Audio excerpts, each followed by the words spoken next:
Good morning, good afternoon, and good evening from wherever you may be, Frederick, in the world. Nürburgring. Indeed, we are at the Nürburgring. Let us know where you are. 3 races done now, end of the weekend, very early on the Sunday, a bit of a different day than we're used to. We did have a bit of a fog delay today, but let's do a weekend recap because today was so short. Fog went in, or came in this morning, Frederick. Yes. We were supposed to race at 08:45. That became 9:20, that became 9:50. At 9:50 we finally did go racing, but we had typical Eiffel weather when we came here this morning. Yes, hello everyone, hello Dan. So our weekend is over, but yeah, I mean this is typical Eiffel weather, typical Nürburgring. You have been here a lot, I have been here a lot, and I think almost every weekend that you're at the Nürburgring you experience the fog, especially after a few rainy days. So this is just part of it. I'm happy that we had a chance to do our race with basically an hour's delay only. So happy about that, and what a race we had then. Indeed, we had 2 race finishes with less than a tenth in it. 46 thousandths of a second was that second, or was that third race. First race, 44 thousandths of a second. Unbelievable, I would say. This is the third time this has happened this season. I think we've proven to all these fans here in the grandstands, who you did hear cheering after both the first, second and third race, that we are here to stay and we're here to provide good racing. Exactly, I mean push to pass is producing a very good racing, and the drivers are now getting really used to it. We have Enzo Hallmann's father here. I know they talk a lot about how to use push to pass, when to use it. Calvin used it perfectly in race 1 to take the lead on the last corner out on the straight, and Enzo tried to do the exact same thing. Now he was behind and he didn't quite manage, but it was so close. So I heard that Kelvin actually was smart. I talked to Enzo, his dad, and Kelvin just lifted off when they started to accelerate. That meant that Enzo had to come off the throttle as well, because else he would run into the back of him, and that didn't give him enough momentum to get to him at the line. So that's just smart driving there. I mean, it's racecraft, and this is how you win a championship. He has 3 victories this weekend. I mean, he's outperforming everyone else, not with a big margin, but he is there. He's doing those moves you need to do to be in a position to also win. So he's doing it really, really great. We have our Danish friend Victor Nielsen standing here behind us. He had a little moment. Come in, Victor. Come in between us. In the middle, as you know. And Victor, you've had a up and down weekend, I would say. Strong in practice, qualifying, started on the front row, but and 2 podiums, but not really capitalized on a win yet. But how was your weekend overall? The weekend itself was, how can you say it, bad of the championship, but I think we learned a lot, and I got my first pole in the next gen and in Nürburgring, so I cannot be mad about that one. But yeah, some mistakes, and we learn from that, and we go again next time. Yeah. And competing with the other guys, we talk a lot about push to pass. What is your plan in the races? When do you think it's best to use it? Do you decide before the race, or do you just wait and see what happens? Normally I just wait and see what happens, but I think we have seen a pattern of we all use it like the last lap or the second to last lap, because then we all have it and can race with it there. So you had a little incident in the third race. I think we will see it quite a lot in social media from now on. Tell us about that. What happened? Yeah, I got a little oversteer, and then I thought I could correct it on the throttle, but then I hit the wet part and I got completely spun around in the car, but nothing to do about that, and yeah, we go on next time. And you collected some advertising from ADAC on your car as well? Yeah. Did it slow you down? Yeah, a little, but I've got it off. But unfortunately, it hit another car, so they got a lot of advertising this race. Yeah, we're supported by ADAC here, obviously, and we make sure they get the advertisement they need. So we're happy. Thanks for doing that for them. So now you have your engineering debrief after the race to analyze how it went. Do you think there is still some performance to find, or? There's always something to find, you know. Maybe it looks like on paper I'm the fastest, but there are still places I can improve, maybe brake a little late or something like that. So always places to improve, And Sachsenring in 3 weeks' time, is it a race track you have been at before, or? No, I've actually never been there and seen it, so I'm going home now and analyzing it and getting ready for the race. We're looking forward. I know he's a big iRacer. Are you going to practice the track in iRacing? Is it on iRacing? It is in iRacing. I will practice on iRacing then. There you go. Tips from the master in iRacing. There you go. Thank you. We'll let you go to your engineers, and good luck for the next one. Yeah, I mean, what a weekend for him. Up and down. That advertisement board flew off his car, landed in the middle of the chicane, and then decided to find his way onto Sophie So- Hofmann, her car. I think we should ask ADAC for a fair price for that. exactly. So we have another guy doing his engineering debrief, Misha Charoudin, obviously a Nürburgring expert. He's very big in social media. We gave him the opportunity to test drive the cars, to join this race weekend, give him a proper chance to see what Next Gen Cup is all about. So let's go in and see how his weekend was. What's the plan? Oh. Misha, in the middle, welcome. Hello. So Misha, first of all, welcome to the Next Gen Cup. Obviously, we gave you the chance to drive our car, to join a weekend, to experience electric racing, to experience Next Gen Cup, everything what it's about. Just shortly, how has it been for you?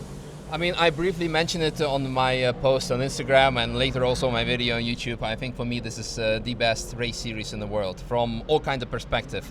The cars are fantastically prepped by all your partners and your personnel, by your staff. They offer adjustability for drivers who need to understand the driving dynamics, what it happens when you change the suspension settings. You have so many possibilities to change it, also the tire pressure, etc. Even though it is electric, I think by now we should be already over the stigma that electric is boring, or I don't know, because it makes sound as if it's a straight cut gearbox. Yeah. It's fast, you have instant torque. Yeah, I don't know, I have just as much fun in this car as in a normal traditional car. So regarding that, that's great. The way how much you invest in driver development, I haven't seen it in any other racing series. And that was for me really eye-opening and really impressive. That something made me go really, wow. Even for myself, I think I learned more here in 3 days than sometimes I'm doing a full season, thanks to all the efforts that your engineers do, engineers of competitive teams do. They sometimes notice things that my engineer wouldn't notice. It's really tremendous. And also what you do in terms of media, for me as a content creator, you have the instant access to the onboards, to the live stream. You have actual live stream with cameras from 2024, not made by potatoes. So it's fantastic. I was really blown away, and I hope I'll get to do something more with you guys in the future. We appreciate your comments, obviously, and it was really nice having you here. And you also got the chance to properly race with all these 15, 16-year-old young guns. Yes. I saw that you have a little dent on the right side of the car. How was the racing? I mean, I've asked some of the new drivers coming in if they forget about the car being electric. Did you at some point do that? Or? I mean, I forget it from the start. I mean, I drive about like 500 different cars on a yearly basis, so it's always, I always try to treat the car as different. It's not that it's electric. Yeah, of course, you need to be aware that instant torque might come, so you need to treat the accelerator pedal more gently, especially now when it's wet. But for the rest, you have no ABS, no traction control, like on any other proper race car, like some of the petrol heads might say. So regarding that, the car is fantastic, as already mentioned, and racing is really tremendous. Like the way those kids fight, it's like, for me, it was like, me coming from endurance racing, 24 hours, we managed to get P2, and we were like catching up with P1 behind professional top drivers, so I think we know how to drive. But it was for me like coming from Caribbean holiday, jumping in a swimming pool full of piranhas. It was really crazy. So these kids out there are doing fantastic job. And especially with your help, I think in the next couple of years we'll see a lot of those names in the top GT series, maybe even LMDH series. Who knows? Because they get to know exactly how to drive a car, how to be in the team, how to do all the debrief, how to handle with the sponsors. And that is quite often why juniors cannot make it to the next step. I know a lot of drivers who maybe even had the budget to go to Formula 2 or 3, but when you're at the junior racing, you only work with your mom and dad. Then you have a team of 5 people, and then Formula 1 you need to work with 500 people, and that gets too much, and you start to preparing these drivers to be able to handle that, and that's really amazing. Yeah, I mean, you're spot on. That's exactly what we want. Give them a really good race car where they can develop, where they can learn, have a platform to work professionally on all these aspects, and also, of course, DTM, a big platform, big audience with the TV broadcasts. I need to ask you though, we talk a lot, me and Dan, about push to pass. Yes. And the races we had here at Nürburgring was push to pass finishes. There was 0.04 between 1 and 2 in 2 of the races. Did you manage to use the push to pass in any way? Could you use it to overtake? Or? I mean, to be honest, I was in the first race. I had to get used to the way the system worked. I did for some silly reason I didn't use it in free practice. So then I need to wait for 5 seconds, and okay, now it makes no sense. And later I was so far back in the grid, I was somewhere behind P10 that for me it was yeah, let's just use it on the straight to catch up with, to gain a bit of more time. So it is definitely usable. I know, and especially for the top teams, since this kind of racing, you really rely a lot on the drag and the drafting and slipstreaming. So push to pass can definitely make a difference. I think for sure it allows. Calvin, the P1, he told me that's for him always nerve-wracking to think did that guy use push to pass already or not? Yeah. So it definitely adds element, because here is when you have such a low horsepower, and especially since the cars are so equal, you really need to play with all the small factors that you have. One suspension click can do a lot, 0.1 tires can do a lot, and push to pass can definitely do a lot. So it's definitely a nice addition. It gives you 60 more horsepower, yes. So it's quite a lot. It's quite a lot. So I know you messed up the start a little bit and the start procedure in race 1 and race 2, but we saw in race 3 you made a really good start. You were up in P8, made a mistake, you fell back, but you fought your way back up again. Yes. So really excited to watch you race, really happy that you were here. Thanks for being a nice gentleman. Yeah. And let's see, I mean, you're over 25, that's our upper age limit, so sadly you can't compete for the points or the championship, but let's see if we can have some more guests starts available nice for the rest of the year. That would be nice. It was fantastic, and like you said, even for me with my 34 years old, the progression was there. After every session, whether it was pre-practice, after every race, I was getting better and better, and I think that proves the concept of your racing. So thank you so much for this experience once again. Thank you for that. Thank you. Thank you. So what a lovely guy. Yes. I'm really happy he joined us, and he drove one of the cars this weekend and experienced the full Next Gen Cup. Whatever happens, he had incidents, he made false starts, he made mistakes, and like he said, he improved. I think that's a key thing, that he improved a lot, and that's what we want. He did what every driver does, and that's learn throughout the weekend, improve, and that's the most important. If you come up to a point where you kind of flatline, that's what you want to avoid. You want to keep improving, even if it's slowly, by a tenth or two every race, every lap. That's still what you want to achieve. Should we? There's someone behind the camera, indeed, Linus Sjöström. This is someone who has been improving since race number 1. Linus, you and me both coming from sim racing. Yep. Must say, very proud of you for how you've done this weekend. Picked up your first ever podium in race 1, and then went on to take a further 2 podiums. 3 podiums for you this weekend. Tell us a bit more about how this weekend was for you. Yeah, so obviously it was a great weekend, especially getting the podium in the first race. I think that kind of gave me the confidence to push for more. I think in Nürburgring I was always trying to get putting pressure on myself to get that first podium, and that made me overpush and make some mistakes. And then again, now in the last race, I felt like I had a chance to win, and it was my race to win. But then I made another mistake, which cost me the win. Obviously, that hurts, but overall, we come away with this weekend with 3 podiums, and showing that sim racers can do it as well. Indeed, that's the case. And I want to talk about the small mistakes that you made this weekend. You used push to pass, obviously all 2 of them in all 3 races, but in all 3 races you kind of said to me you wasted one, making a mistake twice and then clicking it by accident instead of the window wipers. So actually, I was there was a puddle in the track when the track was dry, pretty dry, but also had some wet patches yesterday. So I was meant to push the wipers, but then I pushed the push to pause. So obviously I wasted that one, and then but obviously those mistakes they are not as bad as the one in the last race for me. But obviously in the long run, you shouldn't be wasting pushes to pass, and I think in the last race I used them quite well. I just made another mistake.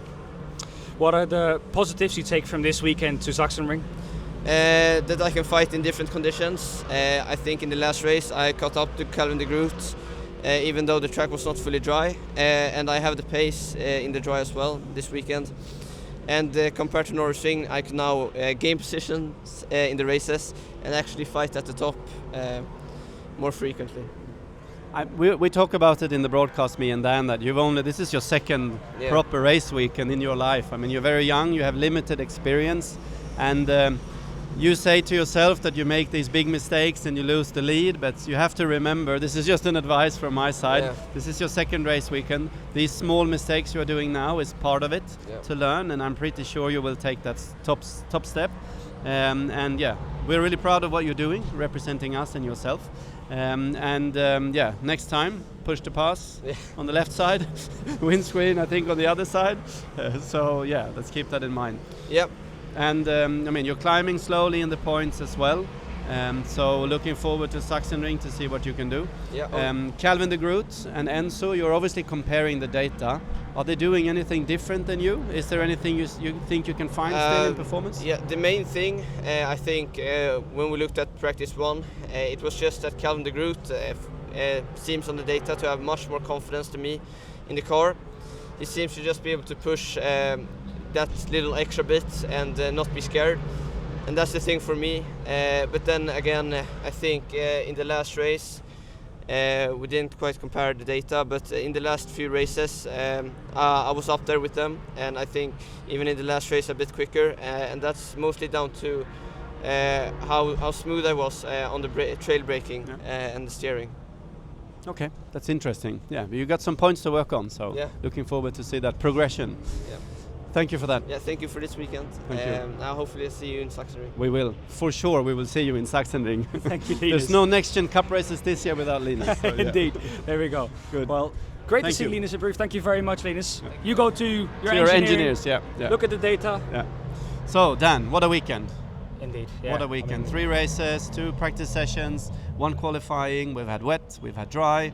A lot of incidents, a lot of overtakes, but most importantly, really, really exciting races. I'm really happy, really proud of what we have achieved, and I can't wait for the next one, if I'm honest. Neither can I. It's a bit of a long wait again. It's sad that we only have 4 racing weekends this year, but that means that there's a lot of waiting in between. How are you going to fill that waiting? What are you going to do? I mean, we have 16 cars on the grid. We have 16 cars now that needs to be washed. They need to be checked. They need to be serviced, repaired. There's some damage, nothing big. Some new stickers. But yeah, that's what we will do for the next 3 weeks for the next one. But this is what we do. This is what we're really good at. So I'm gonna enjoy that. Spend some time with my lovely kids and family at home. And like I said, just want to go straight to Sachsenring. Yeah, so do I. Well, I hope you guys are excited for that too. Thank you very much once again for your support this weekend. It's been amazing. I'm going to thank you for watching. Fredrik, thank you for the weekend. Thank you for the commentary box experiences that we've had this weekend. We had some great ones, especially with that advertisement board of ADAC. Thank you all very much for watching, and we'll see you at Sachsenring. Goodbye for now.